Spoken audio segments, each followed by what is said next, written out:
Hi friends, welcome to బిన్వి mom recipes.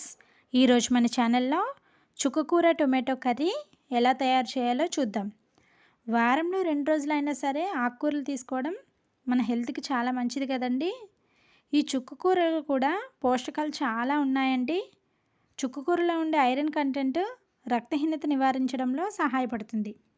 అయితే సింపుల్గా చేసుకునే ఈ చుక్కకూర టొమాటో కర్రీ ఎలా తయారు చేయాలో చూద్దాం.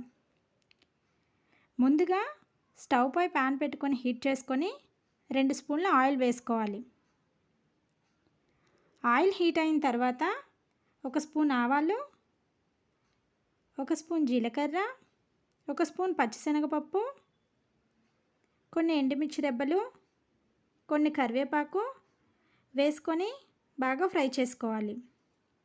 ఈ విధంగా పోపు వేగిన తర్వాత 1/2 కప్పు ఆనియన్స్ కూడా వేసుకొని వేయించుకోవాలి. ఆనియన్స్లో 1 స్పూన్ సాల్ట్ వేసుకొని వేయించుకోవాలి.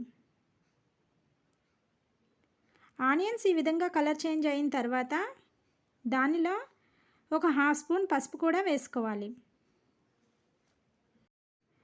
ఇప్పుడు ముందుగా కట్ చేసి పెట్టుకున్న చుక్కకూరను కూడా వేసుకొని కలుపుకోవాలి. చుక్కకూరలో విటమిన్ సితో పాటు యాంటీ ఆక్సిడెంట్లు కూడా ఉంటాయండి. అందువలన ఈ చుక్కకూరను మన డైట్లో చేర్చుకుంటే రోగనిరోధక వ్యవస్థ కూడా చాలా బలంగా మారుతుంది. ఈ విధంగా వారంలో 2 రోజులు ఏవైనా ఆకుకూరలు తీసుకోవడం మన హెల్త్కి చాలా మంచిదండి. ఈ విధంగా బాగా కలుపుకొని మూత పెట్టుకొని 2 నిమిషాలు మగ్గించుకోవాలి. 2 నిమిషాల తర్వాత చుక్కకూర బాగా మగ్గుతుంది. ఈ విధంగా చుక్కకూర బాగా సాఫ్ట్ అయిన తర్వాత దానిలో 1/2 కప్పు టొమాటో ముక్కలు కూడా వేసుకోవాలి. టొమాటో ముక్కలు కూడా సాఫ్ట్ అవ్వడం కోసం 1 నిమిషం పాటు మూత పెట్టి మగ్గించుకోవాలి. ఈ విధంగా టొమాటోలు కూడా సాఫ్ట్ అయిన తర్వాత 1 స్పూన్ కారం, 1 స్పూన్ ధనియాల జీలకర్ర పొడి, 1 స్పూన్ గరం మసాలా వేసుకొని బాగా కలుపుకోవాలి.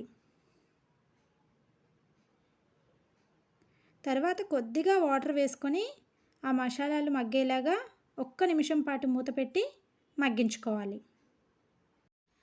అంతే అండి, ఎంతో టేస్టీగా ఉండే చుక్కకూర టొమాటో కర్రీ రెడీ. ఫైనల్గా కొంచెం కొత్తిమీర వేసుకొని స్టవ్ ఆఫ్ చేసుకోవాలి. ఈ చుక్కకూర టొమాటో కర్రీ పుల్లగా చాలా బాగుంటుందండి. మీరు కూడా ఇలా ట్రై చేసి టేస్ట్ ఎలా వచ్చిందో కమెంట్ బాక్స్లో కమెంట్ చేయండి.